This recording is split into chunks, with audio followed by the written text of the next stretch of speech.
My name is Michael, and I guess you could say I collect jobs the way some people collect postcards. I'm not really the settle down type. Never have been. I like moving from place to place, picking up whatever work I can find. The weirder the job, the better the story. Some people work for retirement. I work for the anecdotes. Not everything sticks, and that's kind of the point. You do something strange for a few weeks, see a side of the world you've never seen before, then pack up and move on. That's the good stuff. I've painted murals in an abandoned roller rink, helped a guy organize a collection of antique prosthetic limbs, even spent 2 months in Arizona walking dogs that were trained to detect termites. I didn't ask how that worked. Half the fun is not knowing. People think I must have flunked out of something, or that I'm running from something I'm not.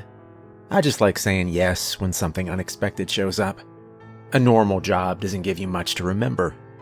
A weird one, that's the kind of thing you bring back with you. I don't carry much.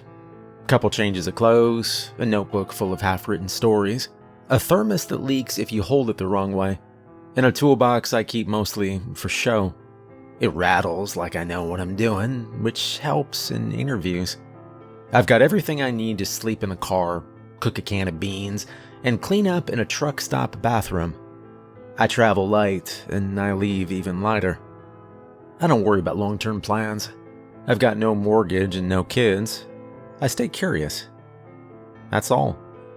People I meet along the way tend to open up, especially when they see I'm not trying to impress anyone. You show up on time, ask the right questions, and take the work seriously. Even if the work itself is completely ridiculous, and you'd be surprised how many doors open. I once worked for a woman who needed someone to sit in her backyard every night and record whether or not the wind chimes made noise. She said it was for insurance. I didn't ask. Another time, I spent 2 weeks in the basement of a coin collector's house just sorting jars of loose change by the year printed on them. He never came downstairs once. I'm not about the money. I mean, sure, I've had lean months, eaten more gas station burritos than I care to count, but it is all worth it for those moments where you just stop and think, how the hell did I end up here? The last job I had was over in Idaho, delivering groceries for a place that didn't have a storefront. Just a warehouse, maybe even not that. I never saw inside. I'd get a list, pick up boxes, and drop them off. No receipts, no signatures. A few times, I knocked and someone opened the door just wide enough to take the box. Didn't say a word. Kind of thrilling, honestly. That gig dried up like they always do.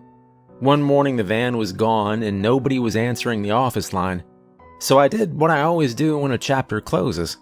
I drove till I ran out of steam, found a diner with a bottomless coffee policy, and picked up a newspaper. And that's when I saw it. Small ad, no logo, no bold print, just 4 words. Postal clerk, immediate start. No phone number, just an address and a box number. It was so plain, it had to mean something weird.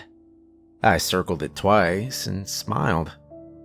The post office is about 20 minutes outside of town, and it looks exactly like you'd expect. 1-story building, faded red trim, American flag out front that's mostly just string now. No sign of anyone else working there when I showed up. Just a gray metal door, a buzzer, and the sound of the wind kicking dust around. I didn't even get an interview. I hit the buzzer, gave my name, and the lock clicked. Inside it was colder than I expected. Clean, but old.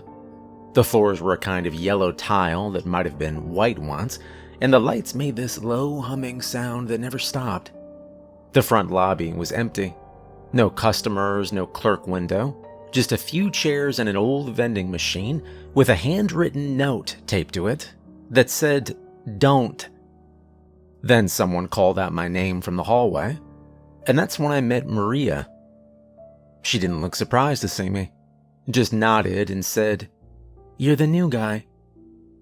Not a question, just a fact. She handed me a badge with my name on it and a pair of work gloves that were already broken in. Maria's been here longer than me. 3 years, she says. That's about all I know for sure. She's quiet, keeps to herself, but not in a mean way.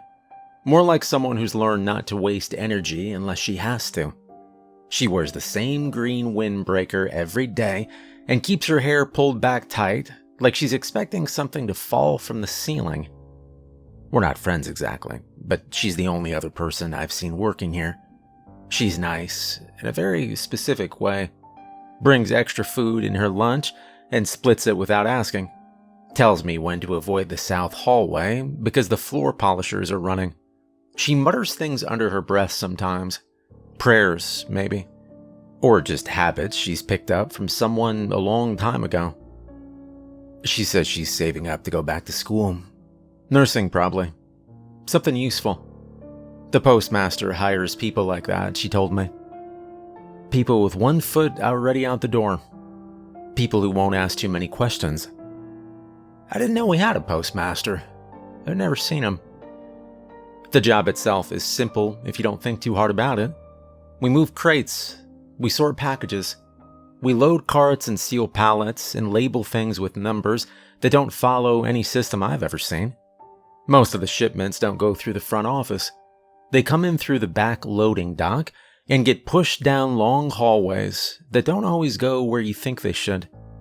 Sometimes we get boxes with no return address, no weight listed, no sender. Just a code, 6 digits and a letter. Maria knows them all by heart. She keeps a little notebook in her back pocket, and when I asked her what was in it, she just said, "A map that doesn't work anymore." The building is bigger than it looks from the outside. A lot bigger. I've been working here for a few weeks, and I still haven't seen all of it. There are whole wings that are locked off, doors with no handles, and a basement that Maria says we don't use. When I asked her why, she said, "Because it's already full." When I asked her how long she's been working here, she said 3 years. Then she added, "That's long enough to forget what this building looked like before." I wanted to ask more, but the buzzer rang, and she was already moving. Most jobs fade after a while. A few details stick, the smell of the place, somebody's weird habit, maybe one story you tell at a bar when the conversation slows down. But usually, they blur together. This one didn't. I took the post office job for the same reason I've taken all the others. Because it was strange. Because it had a vibe to it. Because the ad was too plain to be normal. I figured I'd stick around for a few weeks, maybe a month, long enough to get a decent story out of it. What I didn't expect was how fast that story would start writing itself. I've worked in weird places before. I've met odd people. But there's something about this place, this building, this job, Maria, that doesn't sit like the others. It's not loud about it. Doesn't throw it in your face. But once you're inside, it starts to peel you open. And I've seen things now. Small things at first. Odd labels. Doors that lead somewhere different the next day. Things that don't make sense. Maria says not to dwell on any one thing too long. Just scan and move. The longer you stare, the less it makes sense, she told me once. I came here to collect stories. That's still true. And this is the first one worth telling from the start. Story 1. Alright, so there's a strange hole in the basement. We call it the drop room. They didn't tell me about the basement when I started. Nobody gave me a tour of it. No one mentioned it in orientation. On the surface, the place looks normal. Old, quiet, little run down in spots, but still holding together. You wouldn't think there was anything unusual beneath your feet. Maria didn't bring it up either. Not at first. We worked the main floor, sorted crates, logged codes into a machine that looked older than either of us. It still prints on green and white paper with perforated edges. Most days follow the same rhythm. A truck shows up, we unload it, packages come in, packages go out. There are no customers. Everything's handled through back channels.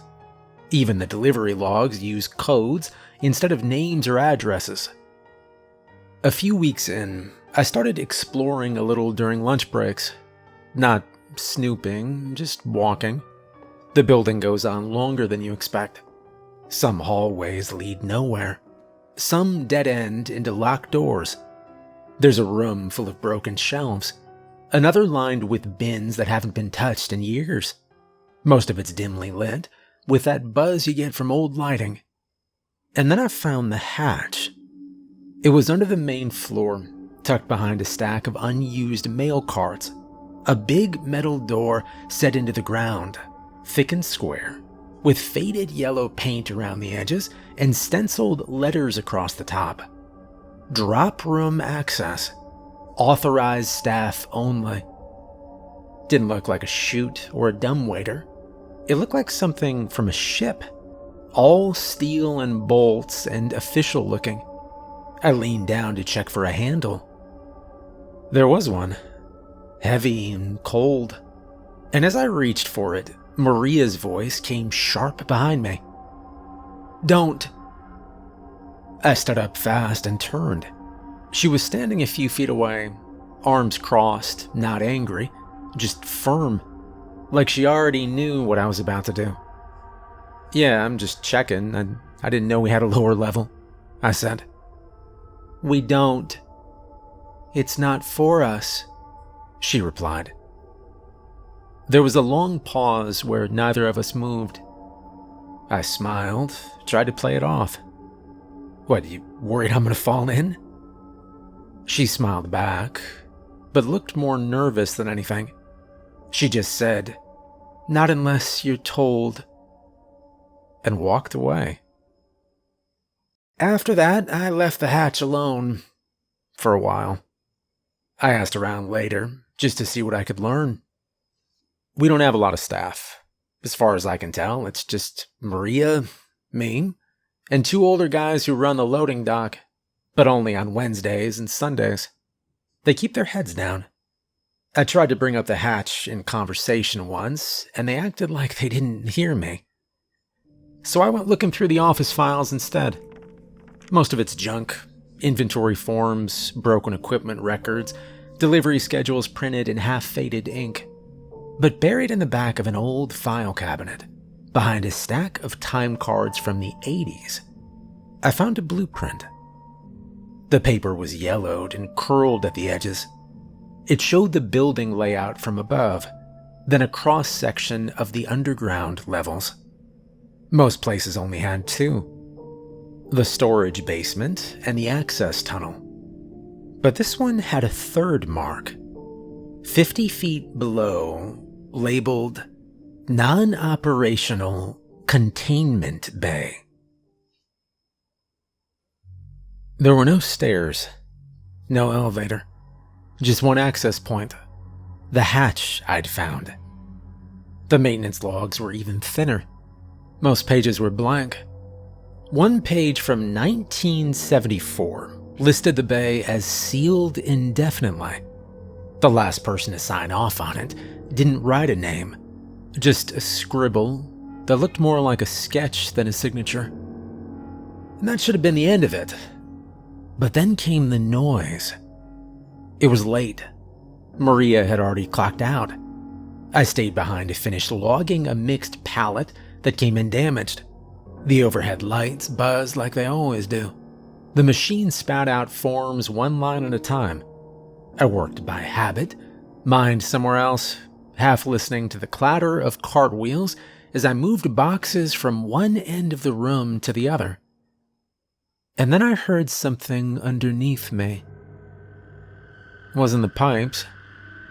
I know what pipes sound like. This wasn't a rattle or a drip. Wasn't the heating system either. Nothing mechanical. It was slow, heavy. I listened. It came again, louder this time. A long, wet, dragging noise. like fabric stuck to concrete. Then a pause. Then again.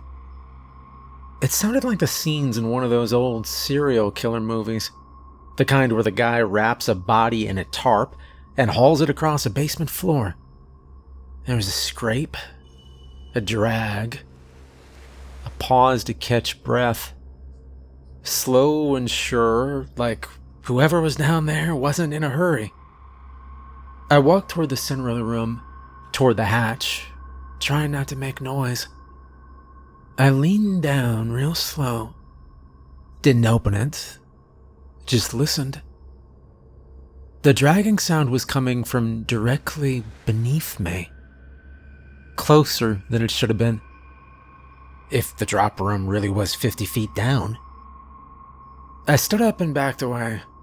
I grabbed my jacket and left through the back entrance without finishing my forms.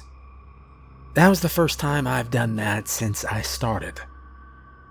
The next morning, Maria didn't ask me why I left early. She just handed me a sandwich and said, "Truck's late today." I thought about telling her what I heard, but I didn't. Not yet. That noise should have been the strangest thing I'd run into here. It would make a good creepy story, too. The kind you tell your friends on late-night drives when you're trying to scare each other. But that hole in the basement wasn't the weirdest part about this place. You see, this place has some pretty strange rules. Alright, so story 2. We're not supposed to go out into the parking lot before 6 a.m. Maria told me the rule on my third night. We were sitting by the break room window. She was eating something wrapped in foil. Subway, maybe. I was logging damaged parcels. The sky outside was still dark, and I must have glanced at the lot without thinking, because that was right when she said it. "You know we don't go outside before 6, right?" I looked at her. "What, like a curfew?" "No, it's a rule," she replied. She didn't explain much after that. Just said something about a few missing persons cases around the area. I didn't push for more information when I saw how uncomfortable the topic made her. But from that point on, I noticed there was no reason to be out there before dawn anyway. All the trucks were parked by midnight. Deliveries didn't come in until mid-morning. The lights in the parking lot stayed on all night, but the camera above the bay door was always angled slightly down, like it wasn't meant to catch much past the edge of the building. Still, I listened. I never opened the doors before 6, not even to smoke. I've always been into true crime stuff. A friend of mine back in Oklahoma got me into it. We'd trade podcasts, watch old documentaries, dig into old cold cases. I liked the puzzle of it, you know? The way things didn't always add up the way they should. So when Maria mentioned the rule, it stuck in my head like a splinter. One night after my shift, I looked it up. Wasn't easy. The post office doesn't show up on any public maps with its current name. You have to dig through old entries, back when it was listed under Federal Logistics. I found a few staff directories, some maintenance logs, then eventually something called Incident Review, Site 16. There were 5 files, all of them redacted, but not completely.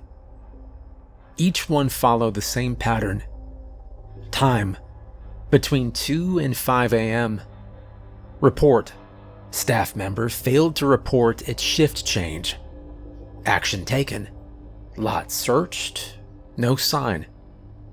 Result, terminated from payroll, no further details. The oldest one was from 1979. The newest was 1989. That's 10 years. 5 people. But the scariest part was a clip of an old security log someone had pulled from a VHS tape. The footage wasn't great.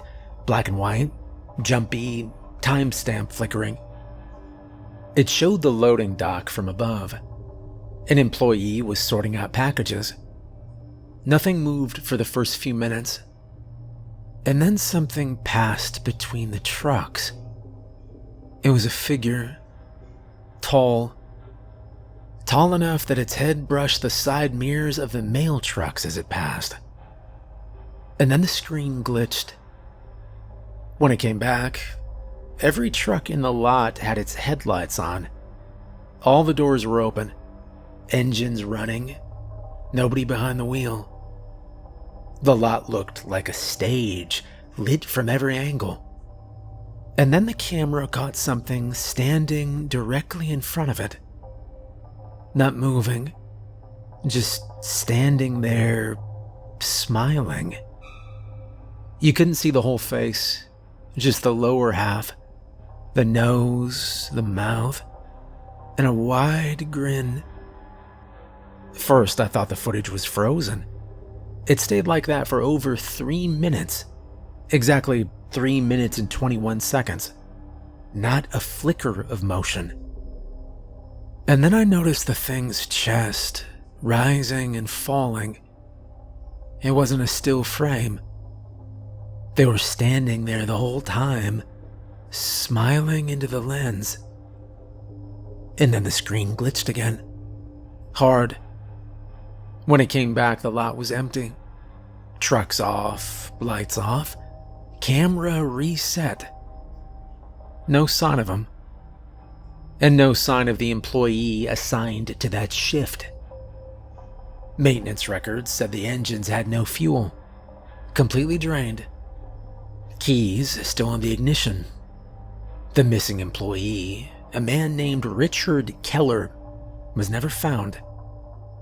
And that's when HR added the rule, nobody outside before 6 a.m. I asked Maria about it the next day, just to see how much she'd tell me. I didn't bring up the footage. I just said, "Why 6?" She didn't answer right away. And then she said, "Because whatever walks through here at night doesn't like daylight." She said the old workers called it Mr. Widemouth. And after that, I couldn't let it go. I started treating it like a case file. The first victim officially linked to the series was a guy named Joseph Dunn, worked nights at a trucking depot about 12 miles from here. 46 years old, divorced, 2 kids, no criminal record. His car was found idling at the edge of the depot lot around 4:15 a.m. Door wide open, headlights on. No signs of struggle, no witnesses. The security cameras were disabled sometime between 3:40 and 3:55, and that was 1991. Joseph's body turned up 6 days later in Flat Rock Lake.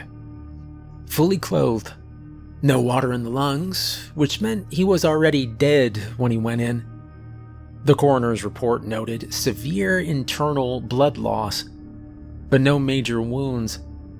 Just 2 puncture marks on the back of each hand.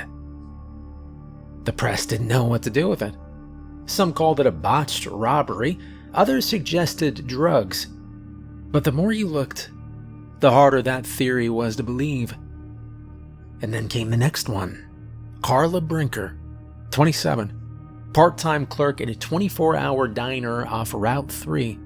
Last seen on her smoke break, around 2:30 a.m. Same thing. Car still running, purse untouched, no signs of struggle. Her body was found 2 weeks later, same leg, same marks, same blood loss. Then another, and another. In total, there were 7 confirmed cases, all night workers, all vanishing between 2 and 5 a.m., all found within the same 5-mile radius of the lake. The FBI opened an investigation after the 4th body, and for a while it made the local papers. The Flat Rock Killer, some called him. Others used the term Mr. Widemouth, borrowed from facility slang after someone leaked a copy of that old incident report. But just as quickly as it started, the coverage faded. No suspect, no clear motive, no witnesses. I found one interview with a retired sheriff's deputy, name redacted, who'd worked one of the early scenes. He described something that didn't make it in the official report. He said, "Yeah, I remember looking in the car. The seat was damp. Not with water. Not blood either. Just this strange, cold residue. Like someone left a freezer door open. The creepiest part was the paper. Just 3 letters, folded real neat. Same in every pocket. Same ink. RJW. I ran that combination through every database I could think of. Nothing. No missing persons with those initials. No employees at the depot. No known aliases. I even checked gravestones in the local cemeteries. Each victim had one final detail. A small scrap of paper folded into their pants or jacket pocket. On every one was written the same 3 letters, RJW. No one ever figured out what it meant. A name, maybe. A message. A mark. The handwriting matched in all of them. Same ink, same fold. Like someone took their time. No prints. No smears. Just those letters. Always clean. Always placed with care. I searched everything I could. Court records, police logs, graveyard listings, even local historical registries. Nothing ever matched. People have their theories, sure, but they don't hold. And like most stories with no ending, this one got filed away, shelved, left to gather dust. Still, the rule held. No one goes out in the parking lot before 6 a.m. There's no sign, no lock on the door. Nothing stops you but your own judgment. I've had chances. Early shifts, late nights. I've stood by the loading bay and watched the clock crawl towards 6.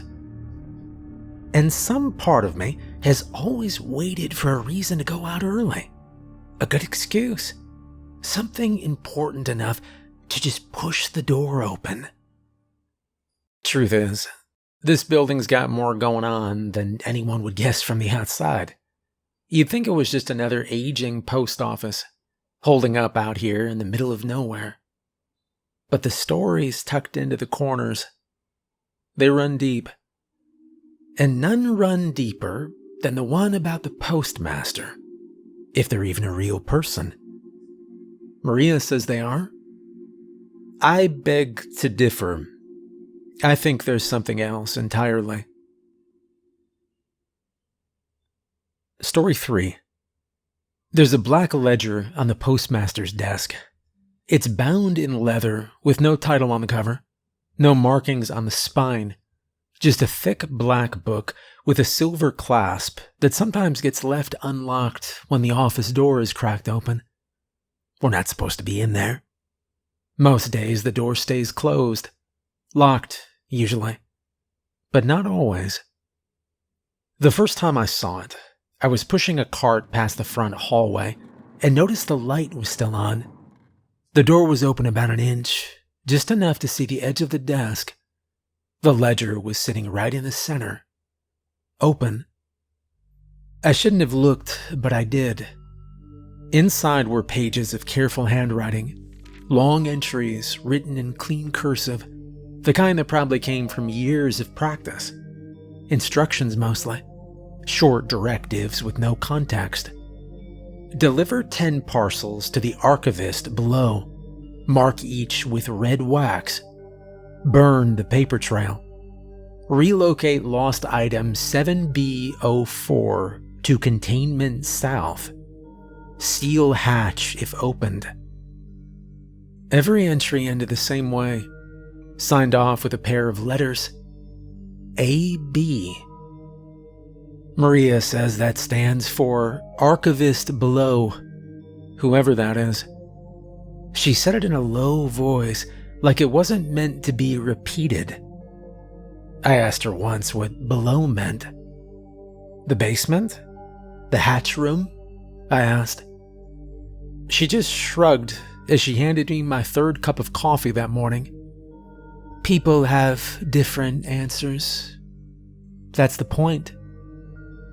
Sometimes, mail comes in with no real sender and no origin code. Just a box or a sealed envelope, addressed plainly, to the archivist below. Handwritten. No stamps, no tracking info. And always with the same thing on the seal. A red wax stamp. Perfectly round. Pressed with no symbol or mark. Just blank wax. We don't scan those. We don't record them in the system. Maria takes them directly to a back room that's kept locked at all times. I don't know what's in there. Nobody does. Unless they've been here long enough to earn a key. Maria's the only one I've seen with one. She says the orders come from upstairs, but the instructions always mention below. That part confuses me. The postmaster's office is on the main level. There's no working second floor that I know of. And the basement, well, we've already talked about the basement.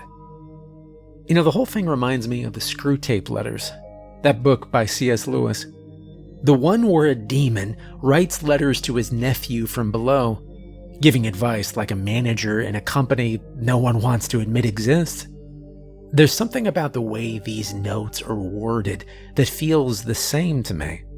Formal, vague, clean on the surface, but with something wrong underneath. I've tried to meet the postmaster. First week, I knocked on the office door with a stack of onboarding forms. No answer. Second time, I waited outside for almost an hour after my shift ended, thinking maybe I'd catch him on the way out.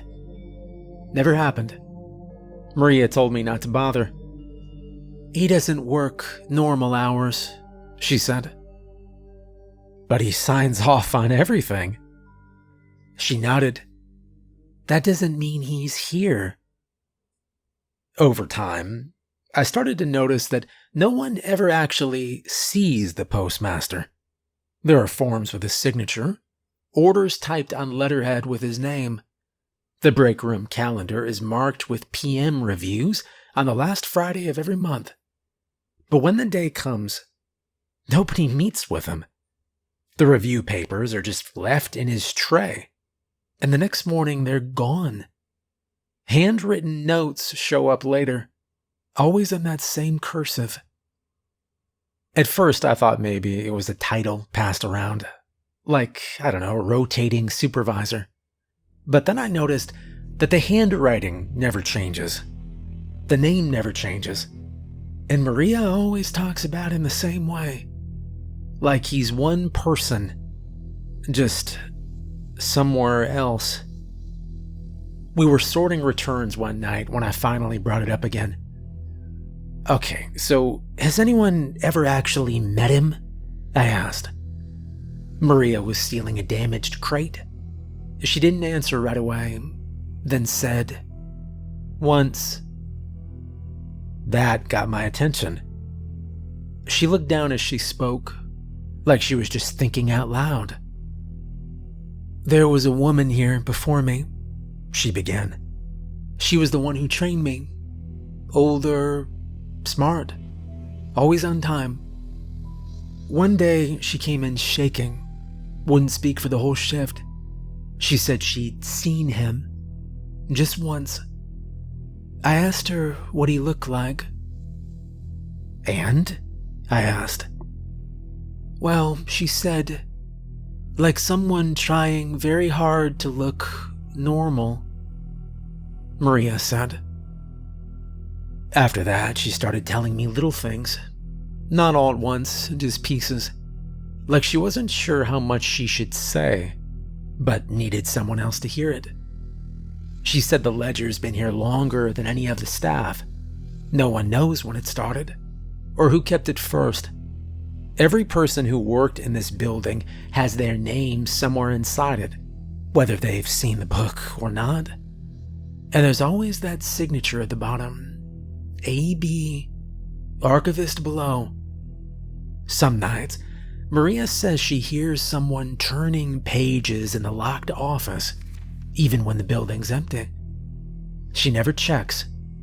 She just keeps her head down and waits for the shift to end. I asked if she's ever opened the book herself. "No, but I've seen what happens to people who try," she said. I wanted to ask what she meant, but something in her voice told me it wasn't a story she was ready to share. Not yet. She changed the subject. "You ever wonder why the second floor is sealed off?" she asked. I looked up. "We have a second floor?" She nodded toward the stairwell near the end of the south wing. I'd passed it 100 times. I thought it led to a storage closet. "Used to be open, before things changed." "Before what changed?" I asked. I was always up for a good story. Maria paused, sealing the last box. She looked at me and said, "Before the postmaster stopped coming down." Story 4. The second floor doesn't show up on the official building map. You'd never know it existed unless someone pointed it out. Most people don't. Even the stairwell is easy to miss. Tucked behind the south hallway, where the old vending machines are, next to the door marked janitorial. The lights above it don't work. There's no elevator, no signage, and the staircase itself is chained off with thick metal links looped through every rail. A laminated sign hangs from one of the chains. Authorized access only. PM use. I'd passed the stairwell a dozen times before Maria mentioned it. I always assumed it led to storage, or maybe to the roof. The only time I was ever up there was to deliver random boxes to the second floor bathrooms, which I thought functioned as additional storage. I was wrong. One night, while we were unloading the back truck, she asked me if I'd ever noticed the ceiling. "What about it?" I said. "You ever hear it move?" I shrugged. Buildings creak. This place is old. Maria didn't say anything for a while. And then she asked if I'd seen the deliveries. "The Thursday ones?" I asked for confirmation. She nodded. Of course I'd seen them. Same schedule every week. A box arrives sometime in the early hours, already sitting on the loading dock by the time we show up. It's wrapped in thick brown paper, tied with twine, and always sealed tight. No sender, no barcode, no address. Just a typed note stapled to the top. "Leave by second floor bathroom door. Do not open." The first time I helped carry one, I noticed the smell. Rot. Not garbage, not food waste. Something worse. It's wet and sour, like raw meat. Wasn't a small box either. Took both of us to carry it, and even then it felt unbalanced, like something was shifting inside. I asked Maria what it was. She didn't answer right away, then said, "It's for the nephew." I laughed. "So the postmaster's got a nephew now?" "That's what people say." She nodded as we headed down the stairs. "Wait, like he lives up here?" Maria looked away as we entered the break room. "Something like that," she said. And that was the first time I started paying attention to the ceiling. At night, especially on Wednesdays, the day before the delivery, you can hear it. Footsteps. They move from one end of the ceiling to the other, crossing above the break room, the locker hall, sometimes over the mail sorting floor. Maria never mentions it. You just hear it and keep working. I joked once that it sounded like someone pacing. Maria nodded and gave me another one of those nervous smiles of hers. He doesn't sleep well." I tried asking around, but there wasn't anyone else to ask. Most of the older guys that unload the trucks don't talk about that part of the building. They call it the locked floor. One of them said it used to be employee offices decades ago. Another said there were dorms back when they housed staff on site. But that part shut down before Maria even started. She said she only learned about it through old paperwork she found in the back rooms. There's a wall of file cabinets near the maintenance closet, way in the back past the unused locker wing. Nobody touches them now, but she used to sort through the documents when shifts were slow. Said it helped her understand what kind of place this really was. And that's where she found the article. An old newspaper clipping. No date printed, but the edges were browned, and the font was the type they used in the 60s or 70s. Talked about a fire. A rural family, name redacted, whose home burned down just outside the county limits. Only one survivor, a boy. No name, no photo. Just referred to as the nephew of a federal employee. Maria didn't have proof it was connected, but she said the paper was stamped in the corner. Internal. Postmaster records. She said her grandmother used to tell stories about creatures called unmentionables. Monster stories her family used to keep her and her siblings in line during childhood. The term unmentionables rang a bell with me. Wait. Zombies?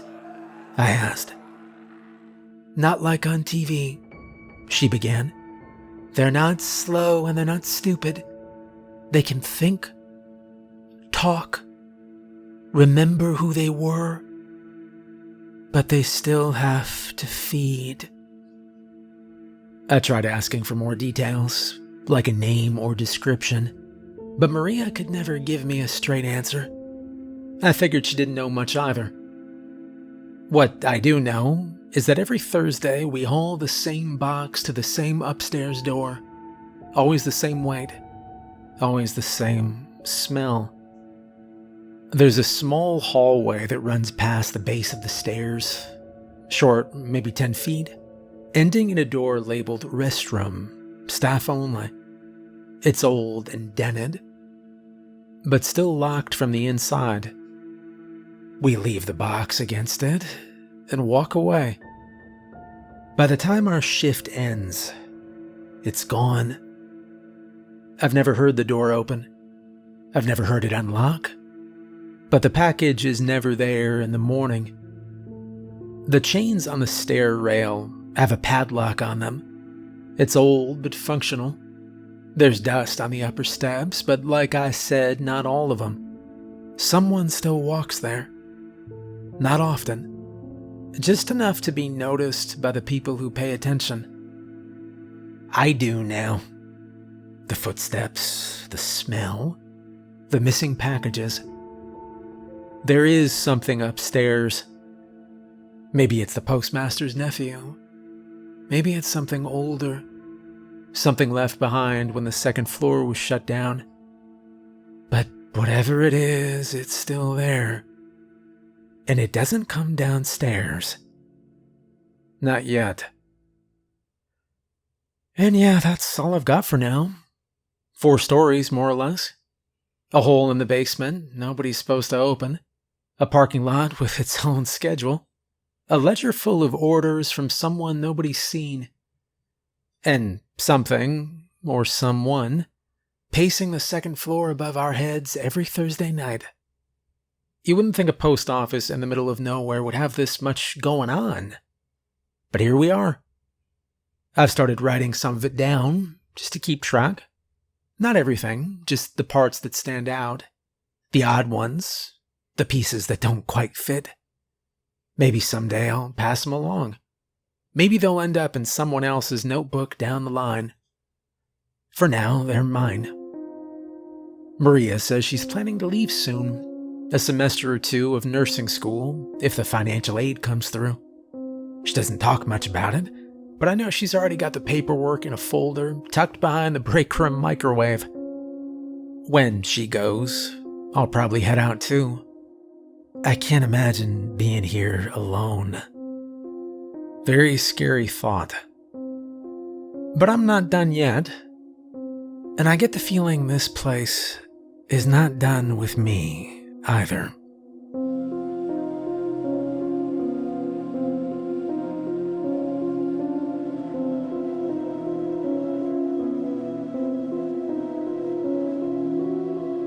Hey, huge thank you to all my patrons. If you'd like to support me on Patreon, there's a link in the description.